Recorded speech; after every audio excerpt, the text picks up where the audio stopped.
Welcome back to another week of Collabs of Boba Fett, and that was the best episode ever, and I just loved the return of Mando, and I was smiling the entire episode. And we have Derpy Boy as usual here, and hopefully we can get Marvel Theory in next week, but let's get into the Collabs of Boba Fett episode 5. So, Derpy Boy, the funniest thing that I found with this episode was that this is, okay, for me and most people, this is the best episode of Book of Boba Fett, and the funny thing is Boba Fett isn't even in it, so it's his show, but he doesn't even appear in it, and I found that funny, and the first thing that I did actually find cool is that Mando is back in the guild, and what I didn't want them to do was bring Mando in, because I wanted them to continue his story in his own show for season 3, but what I think they're doing is just setting up season 3, but this episode would have been really good for the Mandalorian. This would have been good stuff for the Mandalorian, but I think I can see where they're going with it. And the other thing that I found in the opening scene was that how cool it was to see Mando with the Darksaber in action. I just realized we didn't see any action with him with the Darksaber in episode 8 of season 2, and when just seeing him with it is just so cool. Yeah, and him using the Darksaber was something I wanted to see ever since the Darksaber was actually introduced. So I like that we got to see it here in Book of Boba Fett, and I do agree with you that it's very funny that the best episode of Boba Fett for many fans is the one that he's not actually in. I just feel like the reason why it is because they executed it so well with the Mandalorian in the episode that it was just, a great one, and people forgot that it was actually a Book of Boba Fett episode, and they were just watching another episode of The Mandalorian. So, yeah. Yeah, for me it felt like for me it felt like The Mandalorian too. It felt like I was watching The Mandalorian, and I definitely count that as an appetizer for season 3, because we're definitely gonna see him go to the moon of Mandalore. I forgot what it was called, but in season 3 we're definitely maybe even see Bo-Katan there, and yeah, I'm super excited for the setup of everything. Yeah, and along the lines of what we're gonna see in Mandalorian season 3, the armorer said that because that the Mandalorian took off his helmet, he didn't live by Mandalorian creed, therefore he is not deemed Mandalore anymore. And the armor, I believe she said something along the lines of, in order for him to be able to redeem himself, he's gonna have to go to the living waters beneath the mines of Mandalore. So I feel like we're gonna see him go there, to redeem himself as a Mandalorian in season 3. So that's one thing that I noticed. Yeah, I definitely agree with you. I also thought so. In Rebels, I'm forgetting which season, but Sabine Wren, she visits Sabine Wren and Bo-Katan visit the moon of Mandalore. And in this episode, we finally get the background of how it was destroyed. When I was watching Rebels, I was like, how the heck did this, in the Clone Wars, we see oh, it's all fine, and then a couple years later, the moon is completely destroyed. So it was cool to see the backstory of that. And in season 3, I definitely season 2, we thought we were certain that what's her name, Koska Reeves, we were certain that Koska Reeves was Sabine Wren, but I for sure think that Sabine Wren is definitely going to appear in season 3. Maybe she's going to be on the moon of Mandalore, and we're also going to definitely see Bo-Katan in season 3 with yeah. Yeah, I 100% agree with you on that one. It is so cool to be able to like see how things play out, and see if our predictions or what we think is gonna happen, see if they're actually true or not. Another thing I noticed in this new episode, it's a small little detail, but I just thought it was cool. I had to look it up to make sure. But have you ever, if you've been to Disneyland, you've probably ridden Star Tours, right? No, I haven't been to Disneyland since I was 7, so like before Disney bought Star Wars, so I haven't been there in. I think this Star Tours ride was there, I believe, before, but you might not have gone on it. But anyways, when the Mandalorian was about to board, the flight to go to go meet. I forgot what her name was, but the person who always mends his ships and makes Pelimoto. Pelimoto. When he went to go meet her, the droid who actually told him to stash his stuff into the little luggage, I'll call it, is actually the same droid you can see in Star Tours when you're like about to enter where you go line up for the ride. So I just thought that was cool. I had to look it up to make sure, but it's the same droid. That is so cool. Yeah, I mean, I haven't.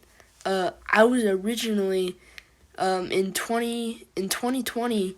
I was originally supposed to go to Disneyland with my school, and then the trip got canceled because of COVID.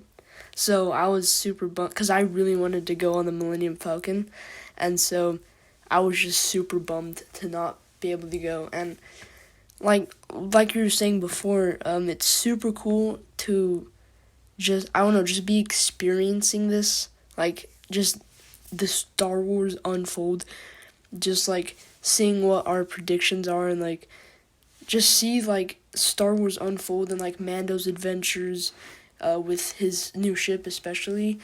And the next thing I wanted to talk about was the cloth. Of course, like it reminded him of Grogu.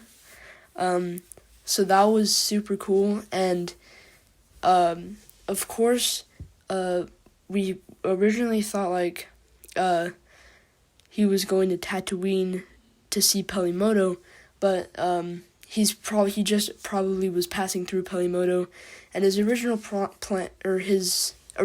was probably to deliver that cloth to Grogu. So yeah, I definitely think he's gonna deliver the cloth to Grogu next episode.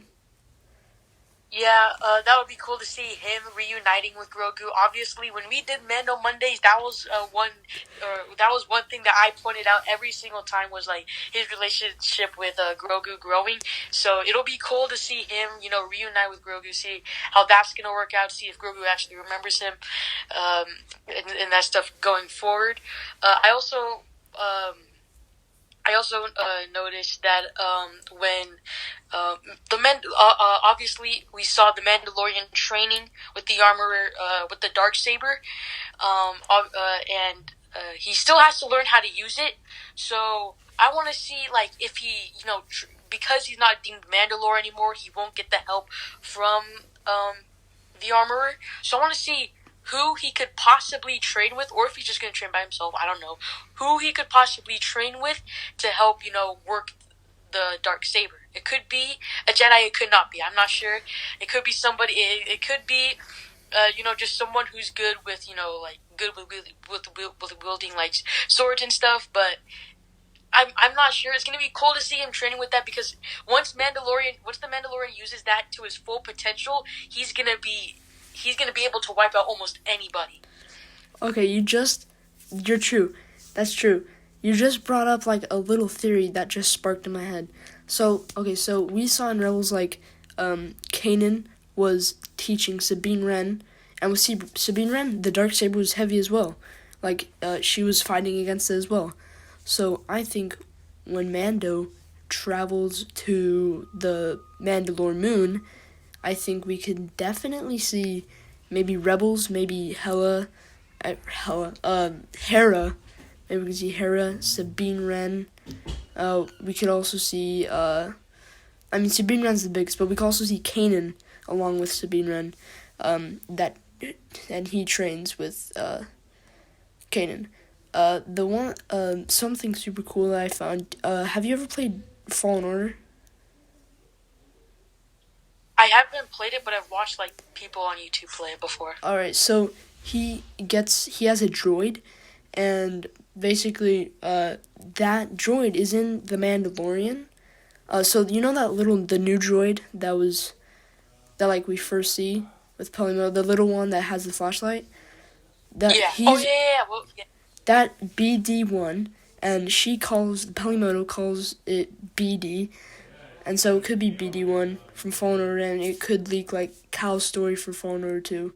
So as I was saying, BD1, like all the way in Tatooine, could like maybe leak Cal's story for Jedi Fallen Order 2.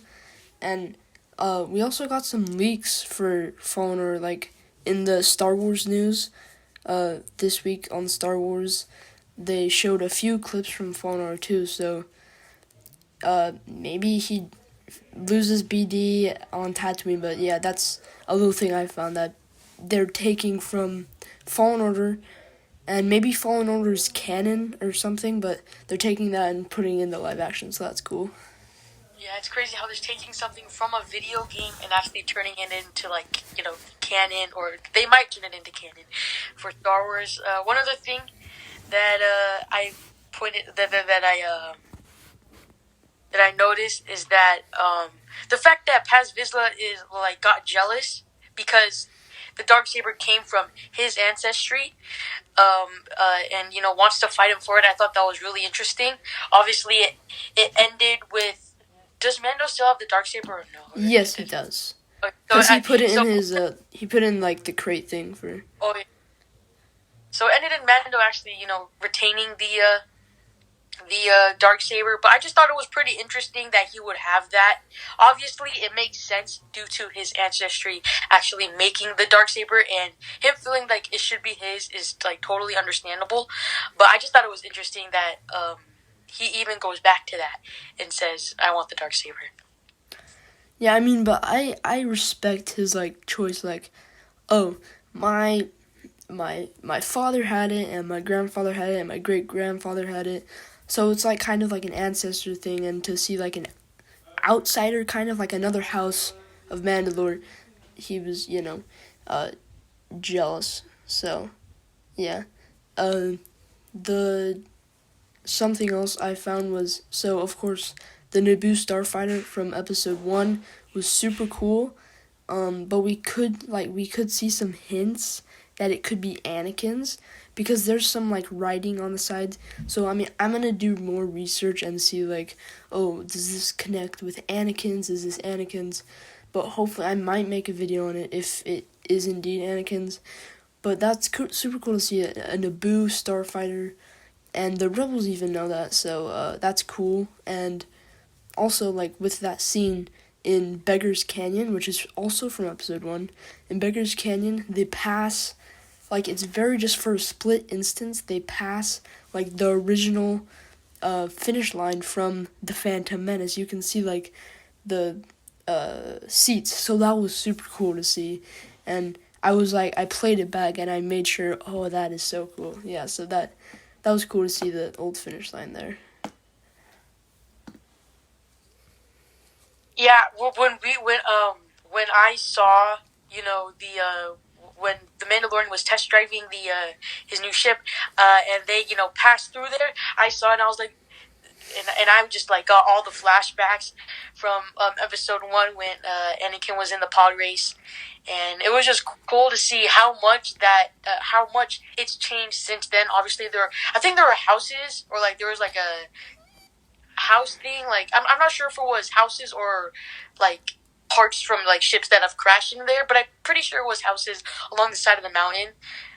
So that was actually pretty cool to see how they've taken over, that part of the that part of the planet.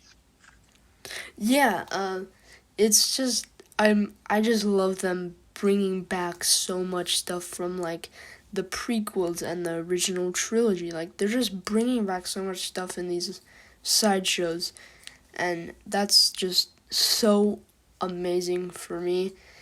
And another thing I saw was that so from season 1, so this is my thing that I do like every year almost, or I don't know, like every like a year and a half or half year. So when I originally created this channel because I spotted that Dave Filoni was a Rebel pilot, and so in the credits his name was Trapper Wolf, and so I made a video on that. And then he appeared in season 2 with Carson Teva, and made another video on that, and that got the most views. And now Carson Teva is back, but Trapper Wolf is not. So that was super so I was super frustrated with that. And I mean, I was like, okay, I'm pretty sure that's Carson Teva. He has the blue stripe for the X-Wing, and it sounded like him when he first came on the radio. And it sounded like him when he first came on the radio. And so I was like, where's Trapper Wolf? Trapper Wolf. I kept repeating Trapper Wolf. I was like, come on, please. But I knew he was probably not going to appear. But, like, it's just heartbreaking to me that they didn't bring back Trapper Wolf. You know, I mean, maybe Dave Filoni was somewhere else. And maybe it just wasn't in the script. And so, but Carson Teva took on, like, a new partner, or maybe, like, a new, like, rookie, kind of, to the Rebels. And so, yeah, I miss Trapper Wolf. And Rangers of the New Republic was originally supposed to be off of him and Carson Teva, I think. So, that's just heartbreaking to me to see that he's not even in it. Yeah, I looked at like when they showed up too. I was like, I was kind of confused because I knew Trapper Wolf. Like when they showed up, I was expecting Trapper Wolf to also like be there, but he wasn't, and I was like, and then I was confused like why he wasn't there. They might not have been able to get him to do the part. I'm not sure. Yeah. Because of COVID and everything. So I was confused why he wasn't there, and I was actually disappointed that he wasn't there because I feel like that would have been, like really cool to see him. Yeah, Trapper Wolf is like literally one of my favorite Star Wars characters. Like, I'm not even kidding. He's one of my favorite Star Wars characters. I tried to buy an action figure came out for him, and I tried to buy it, but it sold out. But they have to make him. They made him a thing, but then they even put him in the Book of Boba Fett with Carson Teva. So I mean, yeah, again, it could be because of like COVID, they couldn't get him in, but yeah. For the ending scene when Mando appears, when Fennec Shand appears, and then he's like, okay, I'll do this job for free, and then he's like, I just need to see a little friend. So maybe he got like a message from Luke, or maybe at the end of season 2, like right before the ending. Oh wait, no, never mind, because Luke left. But like maybe Luke sent Mando a thing like, hey, I'm going to be training Grogu on Tatooine. So maybe Luke is training Grogu in the Lars home in the old farm. So I am super excited. I mean, honestly, Book of Boba Fett took a turn, but I don't want I want this to be saved for season 3, but Book of Boba Fett took a turn, and we're probably going to see Grogu and Luke again. But yeah, I think Luke is training Grogu on Tatooine. So. Yeah, definitely. At the end of the episode, I thought we were going to see Grogu again when Mando said, I'm going to have to go see a little friend. And the thing you said about, obviously wherever he's going to meet Grogu is where he's going to see Luke. So, now, going based off of that, because Mando still has the Darksaber, maybe Luke is going to help out Mando with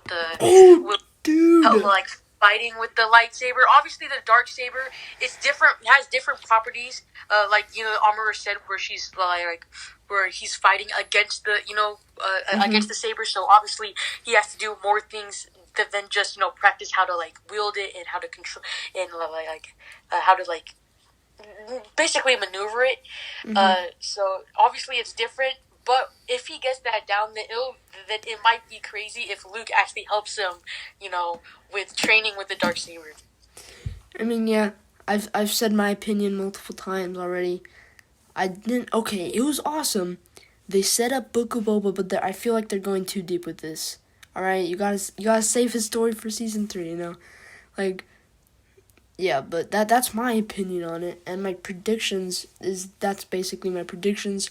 Mando is gonna see Grogu in the old Lars home, and then he's gonna see Luke, and then also you brought up Luke might train him, so that would be really cool.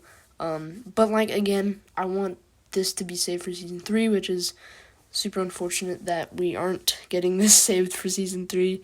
I had a strong opinion on it, but I mean, it was awesome to see Mando. I'm very happy that we got this. I'm very happy that they're setting it up.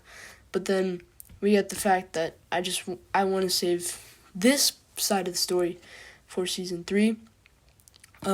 That's basically my predictions.